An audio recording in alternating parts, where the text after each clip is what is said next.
There are too many people in the world today who decide to live disappointed rather than risk feeling disappointment. This is one quote that stood out to me while going through this chapter. It can have to do with the fear of being vulnerable or it may have to do with trying to keep a sense of control. Especially when stress, personal trials, and difficulties arise and add together, we can often find ourselves consciously or unconsciously looking for any way to find a sense of control. And when we think we have control, keyword think, we often don't want to let it go.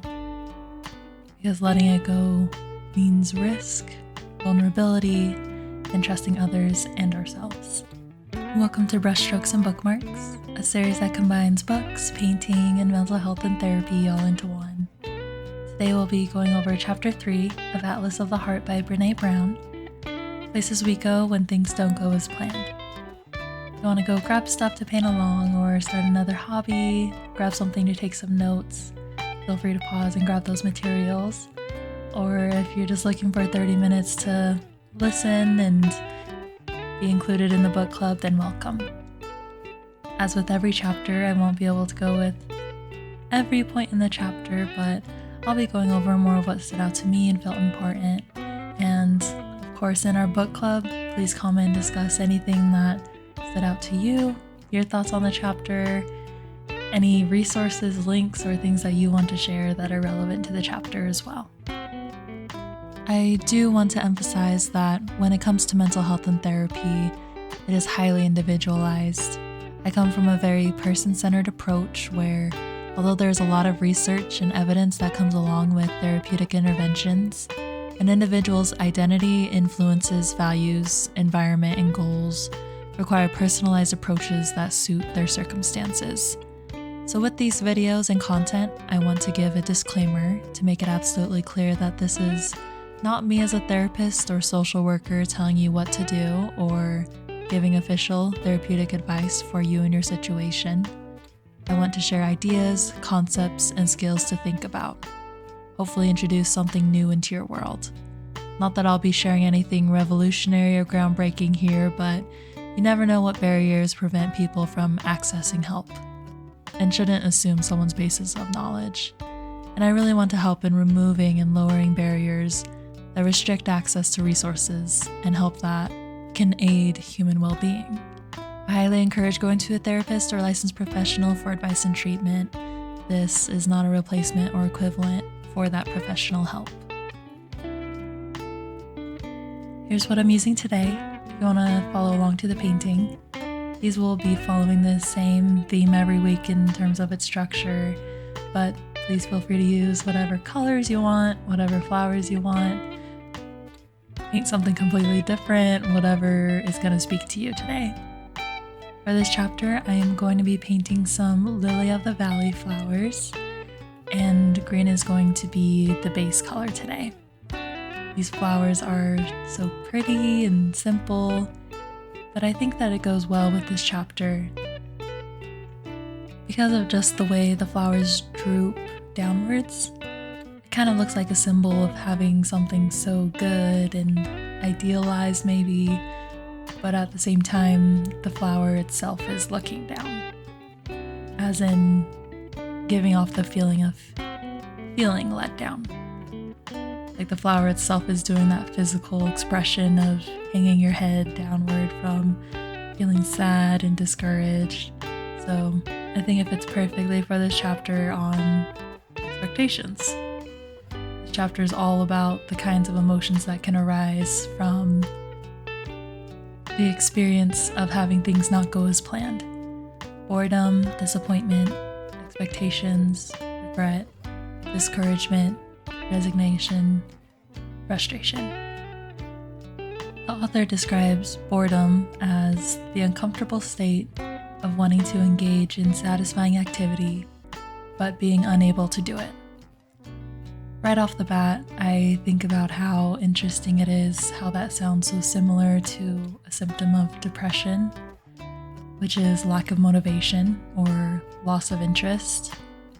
I think one of the differences between boredom and a lack of motivation in relation to depression is if boredom is experienced by itself with no other depressive symptoms or not, and if that boredom has an emotional toll on you.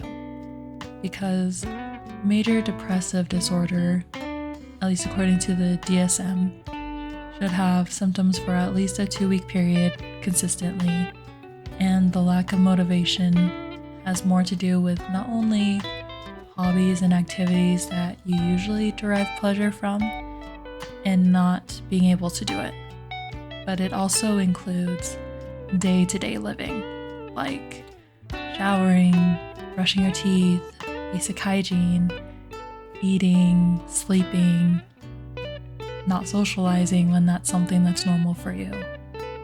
And boredom can be more singular instances as well, whereas depression is something that happens most of the day, most days, for at least 2 weeks or more. Anyways, just not to confuse boredom with becoming depressed with that book definition in the chapter.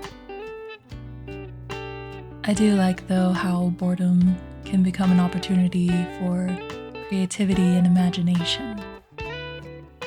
Almost like it's an invitation to push yourself and your comfort level and find something that stimulates you or challenges you. Or maybe the boredom is an opportunity to be still and mindful and turn towards the quiet. Next definition here is disappointment, and how it is plainly just unmet expectations, with varying degrees of disappointment depending on how significant the expectation is. And often the type of expectation, which in this book is described as unexamined and unexpressed, or examined and expressed.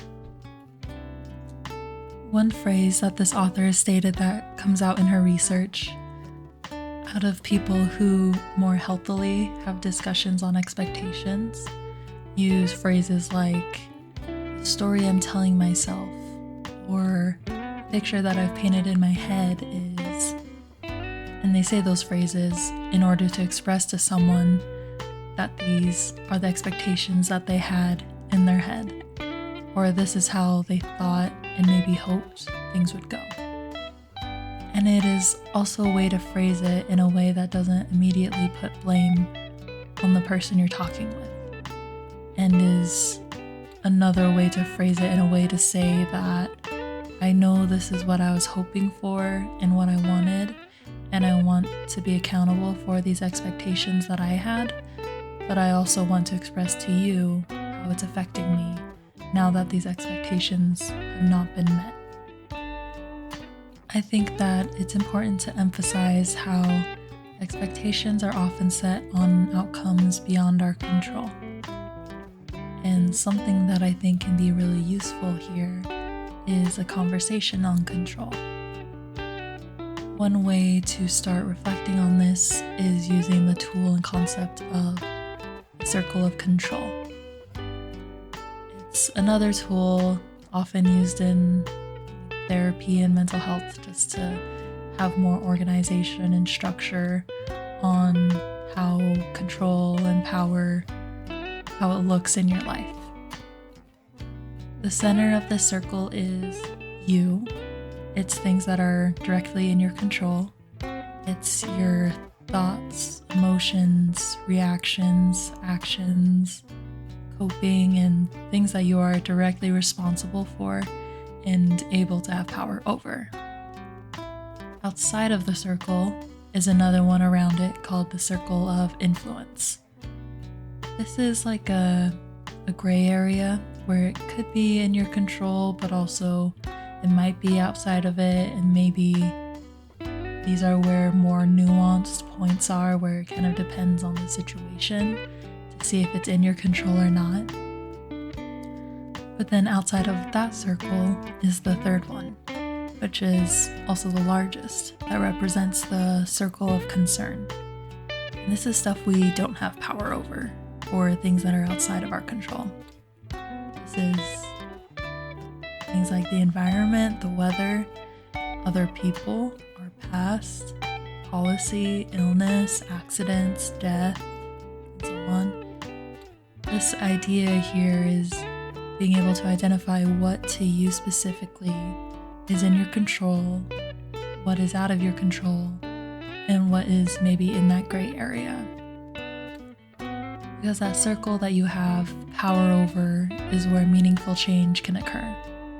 And that's where therapy focuses too. If it is in your control, then you can do something about it.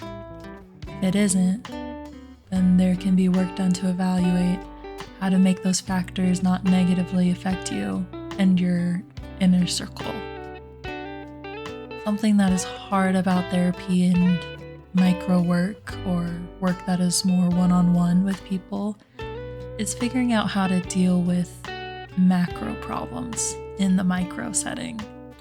Or in other words, how do you deal with systemic hardships and trials in a therapeutic setting?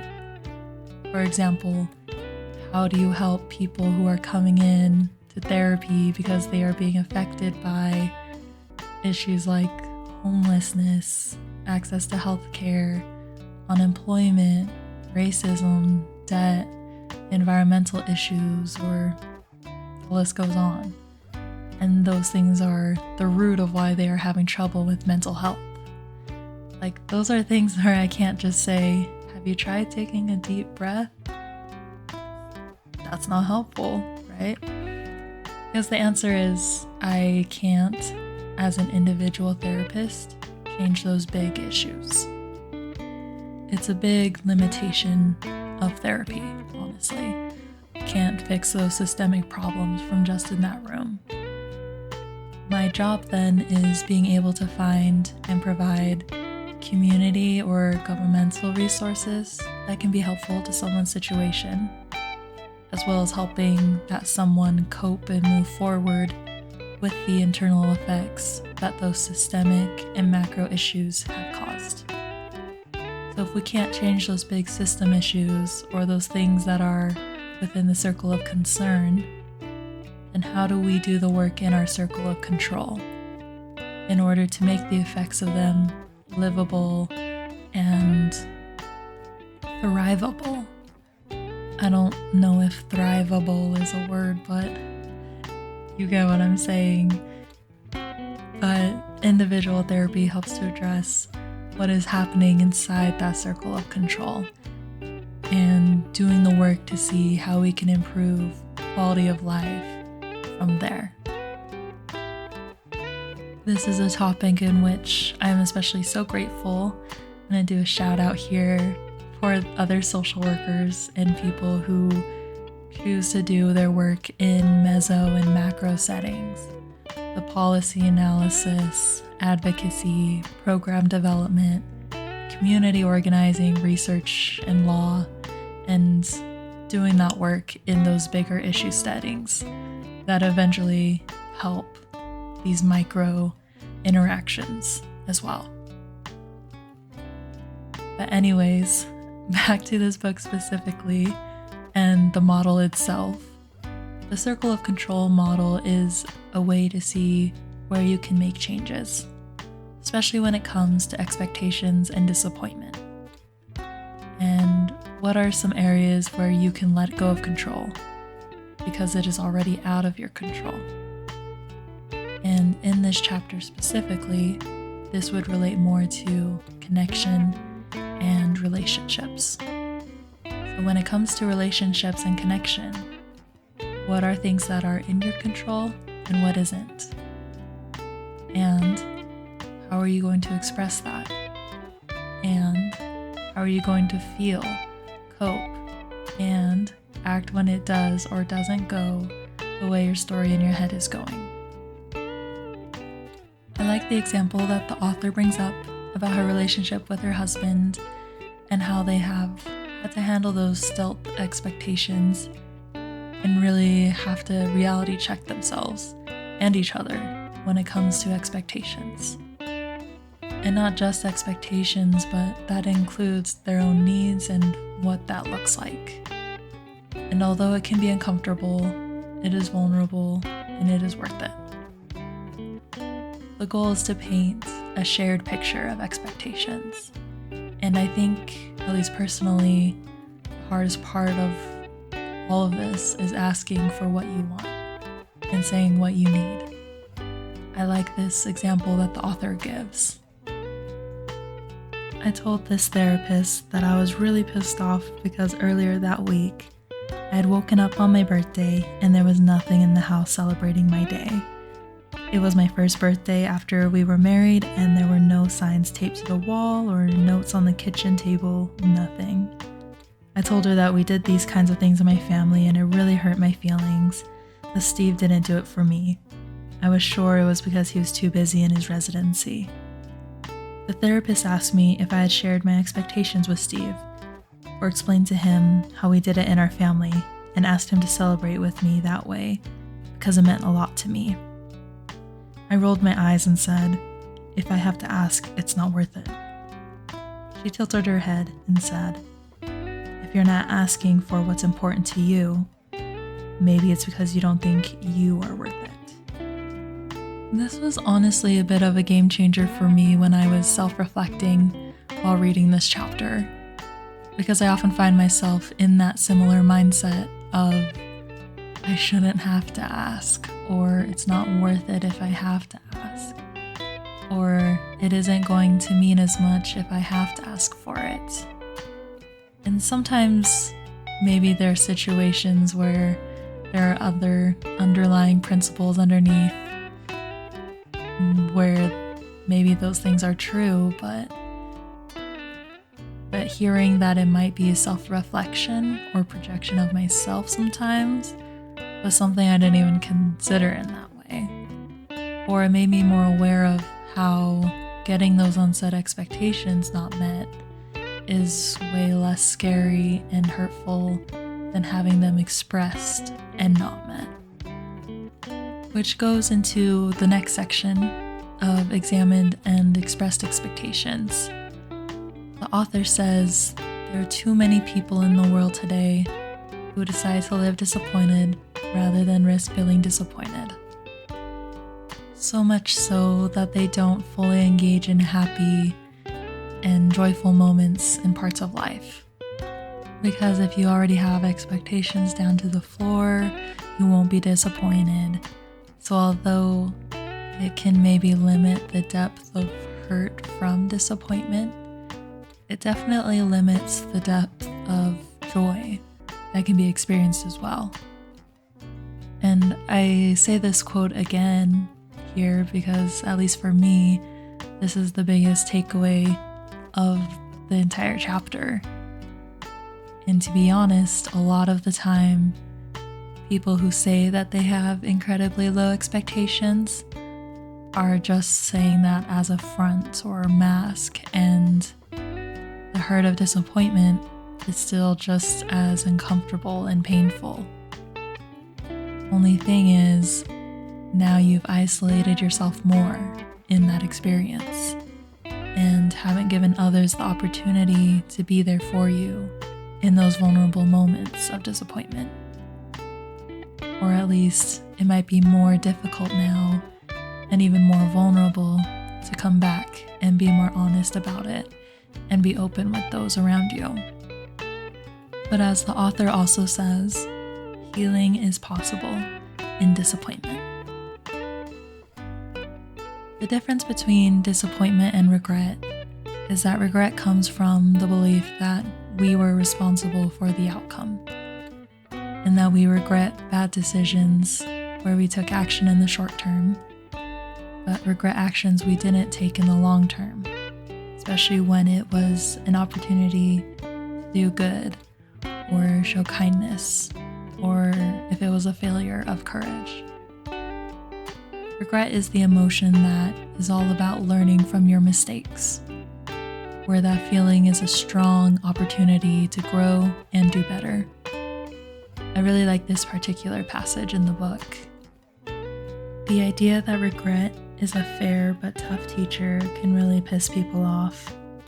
No regrets has become synonymous with daring and adventure, but I disagree. The idea of no regrets doesn't mean living with courage. It means living without reflection. To live without regret is to believe we have nothing to learn, no amends to make, and no opportunity to be braver with our lives. And that's a huge takeaway. And another way to look at regret is it being an opportunity as well and a teacher. And that's the point of so many emotions and experiences that we have that seem like they might be negative. They are negative because they are calls for change and growth. They are soft spots that have shown themselves and need work. Something that can be helpful to mend that feeling of regret is truly and clearly evaluating your own core values. Relationships, love, time, education, hobbies, career, money, creativity, curiosity, gratitude, fun, travel, spirituality, humor, joy. The list goes on and on. Because especially that long-term regret ultimately comes down to doing something in the past that didn't align with your own core values. For example, say that someone regrets not standing up for someone else when overhearing other people inappropriately making fun of them. What is the value that they chose not to move towards? Maybe one of their core values is just kindness, and not standing up for that person violated that core value, creating friction and uneasiness, maybe shame, and maybe this regret. So if you're having feelings of regret, especially if you are finding yourself ruminating in it, take a step back to be very clear in identifying what the regret is, what value it crossed, and specific steps to not do that in the future, and specific steps to bring you closer to that value in the future. The author notes the difference between these emotions in the chapter as disappointed being when it didn't work out how I wanted, and I believe the outcome was outside of my control. Regretful is it didn't work out how I wanted, and the outcome was caused by my decisions, actions, or failure to act. Discouraged is I'm losing my confidence and enthusiasm about any future efforts. Resigned is I've lost my confidence and enthusiasm about any future effort, and I've lost the motivation and confidence to persist. Frustrated is something that feels out of my control, is preventing me from achieving my desired outcome. And last part of the quote here, feeling discouraged and resigned is about effort rather than outcome. With discouragement, we're losing the motivation and confidence to continue with our efforts. With resignation, we've lost the motivation to keep trying. Frustration sometimes overlaps with anger. Both anger and frustration can result when a desired outcome is blocked. The main difference is that with frustration, we don't think we can fix the situation, while with anger, we feel there's something we can do. It's pretty interesting to me how nuanced and closely related all of these emotions are, but once you know which one or combination of them you are feeling, it lets you then know how to move forward or how to make goals and take steps to move forward. But since there isn't as much information in this chapter about discouragement, resignation, and frustration, I'd love to hear more thoughts on how you define it, how you've experienced it, or how you've best coped with it and grown from it. Brené Brown, the author, has a Netflix special for her Dare to Lead book, surely one that I'll choose for a future book club.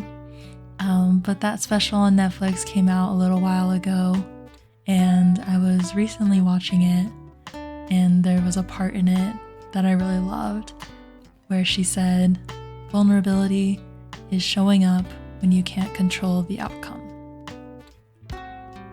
And in this chapter, where it's all about not being in control, letting go of control, and managing expectations, I think that it's so important to reiterate how vulnerable it can all be. But like we learned before in this book, and as I've learned from the author's research, there is no courage without vulnerability. There's no creativity without vulnerability, and there's no true and lasting connection without vulnerability. So, what do we do with information from this chapter? Well, I think one way is to first ask yourselves those questions in this book. What expectations do you have for fill in the blank? What are your needs and wants, and why? And what will that mean for you? And not only reflecting when you find that you're feeling disappointed, but practice reflecting on those things before it even happens. When it comes to planning, taking care of kids, traveling, managing holidays, or expectations in relationships, or whatever it is, be realistic about those questions beforehand so that you are prepared for when it does happen. I would also challenge you to be open and honest about expectations when it comes to something that you are personally excited about. For example, say that you have an opportunity for, a promotion that you have been working hard and wanting for a while. Share that with those close to you that have earned the right to celebrate you and who show up for you. Even if you're scared that you still might not get the promotion, or that you might be embarrassed if you did tell people and then didn't get it, try and share your own personal expectations for it and let people be there for you if you get it or not. In other words, what I'm trying to say is let your personal expectations for yourself become opportunities for connection with others too. And then another point I'll add is that all of this, as with everything in mental health and behavioral health, it seems like this will probably take a lot of time and practice. Start small, start big, but just start. And also have some patience and compassion, not only for others, but also for yourself. You're allowed to make mistakes. You're going to make mistakes. You're going to feel success and regret and disappointment and triumph and everything in between. But I think we all know that failure is usually the best and quickest teacher. So when you fail, I hope you are able to move forward towards connection, compassion, and growth. And also, you're probably doing better than you think you are. This is our painting results. As usual, the background always trips me up, so it usually takes me the most time. But as you could see, I changed it up a few times until I got happy with it. But I love how these lily of the valley flowers turned out, and I love the greens in here. These flowers in real life are kind of small, so I zoomed in a little bit for the painting, but the green feels very natural and flowy to me. And again, I think that the shape of these flowers really symbolize something that is looking down and disappointed, but also something that can be beautifully grown. And for a chapter about things not going as planned, I think it fits the vibe. But leave a comment, question, or start a discussion below. Let me know what stood out to you and what thoughts, tools, quotes, or whatever popped up for you. Whether it's about this book or chapter, or about the art or what you made or other resources you have.